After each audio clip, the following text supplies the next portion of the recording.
What's up mga kajuray? Kumusta mong tanan? Welcome back sa atong YouTube channel.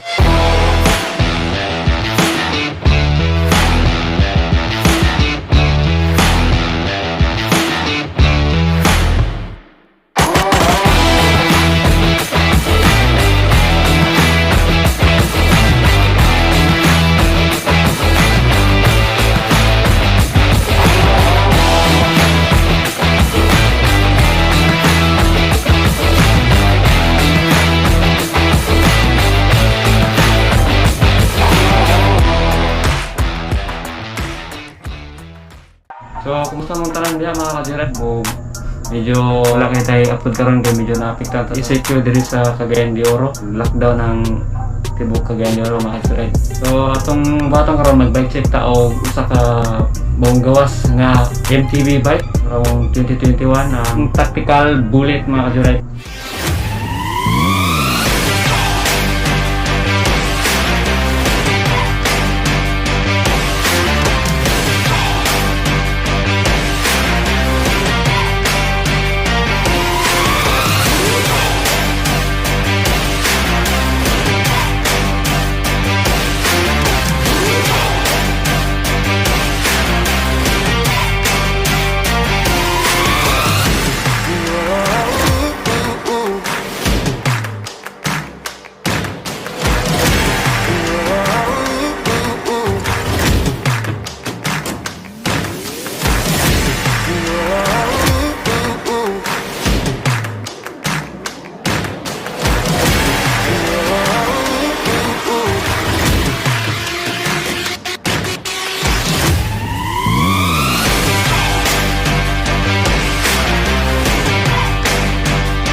Like o pag-share ani nga video mga kajuray sa mga basin nga nakay mga kailangan ng itang MTB mga kajuray ang inyong ipangita. Magsuot sa iyang frame 29er na medium size, ang iyang body glossy type, tapos say logo sa atubangan sa head tube, tapered head tube mga kajuray para sa mga aggressive type nga klaseng MTB mga kajuray. Sa bottom sa ilalom siyang yung tube na ay tactical ang logo nakabutang no. Nasa texture mga kajuray. Kilid sa iyang body nakabutang tactical gyapon. Sa top tube na ay brand niya nga bullet kabutang. Ang iyang ICR mga kajuray nasa kilid. Ang iyang agyanan sa iyang RD palusot sa likod. Ayun naka-hydraulic na siya. Ang gigamit nga hydraulic naka Simmers hydraulic. Tapos alloy ang yang frame mga kajuray. Ang stem nga gamit, tama-tama lang yung stem na ang gamit yapon alloy yapon. Ayun ang yung handlebar, straight handlebar, naka-design na siya sa mga aggressive type nga klase nga MTB mga kajuray. Ang gigamit sa yung handlebar bakal bangyang RD nga gamit naka RX12 12 speed na siya gigamit. Sense ang RD 12 speed ang pinaka-taas sa yung ang pinakadako nga sprocket na gamit siya 50T.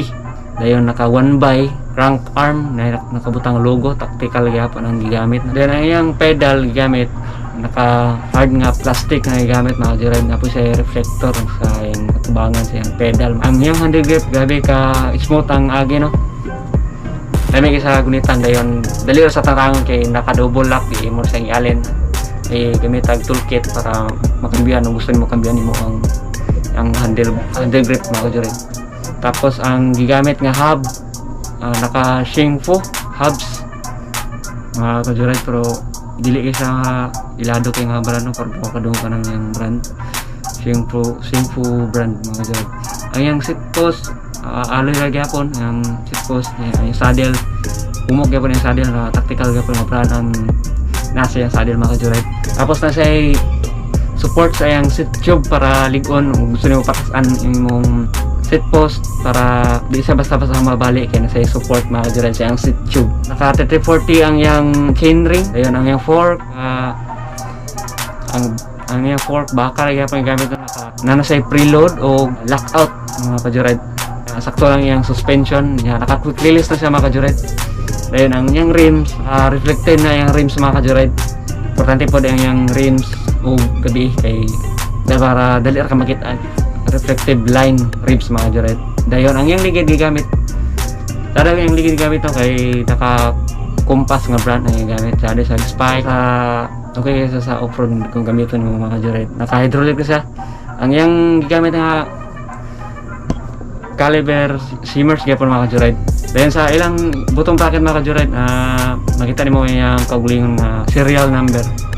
Ay yung model nasa taas sa seat stay bullet mga kajured. Sa interesado ani nga bike mga kajured, so pwede na siya mapalit dito sa Gecko Bike Shop dito sa Cagayan de Oro. Malukit niyo sa dito sa Capistrano Street, Cagayan de Oro mga kajured. Pwede po ninyo sila bisitahan sa Facebook page nila mga kajured na Gecko Bike Depot Facebook page. Para kung nakita mo mga branded bikes mga kajured, kaya na sila mga available na branded bikes na ilang Facebook page mga kajured. Para lang pareha ng Giant, Brida, Twitter, nagyapon sila na. So di na tapos sa itong vlog mga kajured. Salamat sa pagtanaw.